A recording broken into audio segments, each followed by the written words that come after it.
Hello అండి, ఎలా ఉన్నారు? అందరూ బాగున్నారా? వెల్కమ్ టు అవర్ ఛానల్ అమ్మ ఇంటి వంట. ముందుగా ఎవరన్నా కొత్త వాళ్ళు మన ఛానల్ చూస్తున్నట్లయితే సబ్స్క్రైబ్ చేసుకోండి. ఈరోజు హోటల్ స్టైల్లో ఎంతో రుచిగా ఉండేటటువంటి మటన్ లివర్ ఫ్రై ఎలా తయారు చేసుకోవాలో చూద్దామండి. ఇలా నేను చూపిస్తున్నట్లుగా ఈ మటన్ లివర్ ఫ్రైని ఒకసారి ట్రై చేయండి, ఎంతో రుచిగా వస్తుంది. ముందుగా స్టవ్ మీద బాండి పెట్టుకొని ఇందులోకే 2 టేబుల్ స్పూన్స్ దాకా ఆయిల్ని యాడ్ చేసుకొని ఇందులోకే ఆవాలు జీలకర్ర వేసుకొని ఇవి కొంచెం వేగిన తర్వాత ఇందులోకి 2 మీడియం సైజ్ ఉల్లిపాయల్ని సన్నగా ఫైన్గా చాప్ చేసుకొని వేసుకోండి. అలాగే ఇందులోకే చెక్క అలాగే లవంగం వేసుకొని 2 రెమ్మల దాకా కరివేపాకు 3 పచ్చిమిర్చిని వేసుకొని వీటిని కూడా వేపుకోండి. పచ్చిమిర్చి వేసుకునేటప్పుడు మధ్యలోకి కట్ చేసుకొని వేసుకోండి, లేదంటే పచ్చిమిర్చి పేలుతాయండి. ఉల్లిపాయలు కొంచెం మగ్గి మెత్తపడిన తర్వాత ఇందులోకి 1 టేబుల్ స్పూన్ దాకా ఫ్రెష్గా గ్రైండ్ చేసుకున్నటువంటి అల్లం వెల్లుల్లి పేస్ట్ కూడా యాడ్ చేసుకొని వీటిని కూడా వేపుకోండి.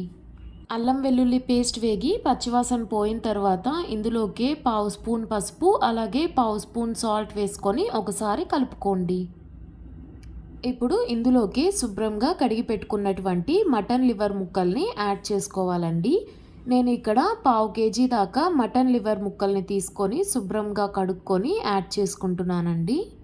మటన్ లివర్ వేసుకున్న తర్వాత ఒకసారి కలుపుకుంటూ ఒక 2 నిమిషాల పాటు అలాగే మగ్గనివ్వండి.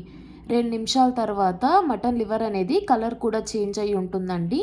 ఇప్పుడు ఇందులోకి 1 టేబుల్ స్పూన్ కారం, 1/2 స్పూన్ గరం మసాలా, 1/2 స్పూన్ ధనియాల పొడి అలాగే 1/2 స్పూన్ జీలకర్ర పొడి వేసుకొని వీటన్నిటిని బాగా కలిసేటట్లుగా కలుపుకోండి. మొత్తం బాగా కలిసేటట్లుగా కలుపుకున్న తర్వాత దీన్ని ఒక 2-3 నిమిషాల పాటు అలాగే వేగనివ్వండి. చూస్తున్నారు కదా, ఇలా వీడియోలో చూపిస్తున్నట్లుగా కొంచెం ఆయిల్ రిలీజ్ అవుతున్న సమయంలో ఇందులోకి వాటర్ని యాడ్ చేసుకుందామండి. నేను ఇక్కడ దాదాపుగా 1.5 గ్లాస్ దాకా వాటర్ని యాడ్ చేసుకున్నానండి. వాటర్ యాడ్ చేసుకొని వాటర్ తెరులుతున్న సమయంలో మూత పెట్టి ఉడకనివ్వండి. మధ్య మధ్యలో మూత తీసి కలుపుతూ ఉండండి. ఒక 10 నిమిషాల్లోనే వాటర్ అనేది ఇంకిపోయి మటన్ లివర్ అనేది చక్కగా ఉడికి ఉంటుందండి.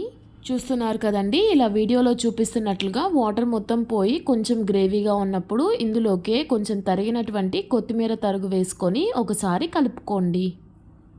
అంతే అండి, చూస్తున్నారు కదా, ఎంతో రుచిగా ఉండేటటువంటి మటన్ లివర్ ఫ్రై తయారైపోయింది. లివర్ ముక్కలు ఉడికాయో లేదో చూడాలంటే ఇలా వీడియోలో చూపిస్తున్నట్లుగా గెరిటితో కొంచెం కట్ చేసినట్లు చూడండి, చక్కగా విరుగుతుంది. అంతే అండి, చూస్తున్నారు కదా, ఎంతో రుచిగా ఉండేటటువంటి మటన్ లివర్ ఫ్రై తయారైపోయింది. మీరు కూడా ఈసారి మటన్ లివర్ తెచ్చుకొని ఒకసారి ఇలాగా నేను చెప్పినట్లుగా ట్రై చేయండి. మరలా ఇలాగే చేసుకుంటారు. ఇలా చేసి పెట్టారంటే ఇంట్లో అందరూ ఇష్టంగా తింటారు. ఈ వీడియో నచ్చితే లైక్ చేయండి, అలాగే మన ఛానల్ని సబ్స్క్రైబ్ చేసుకోండి.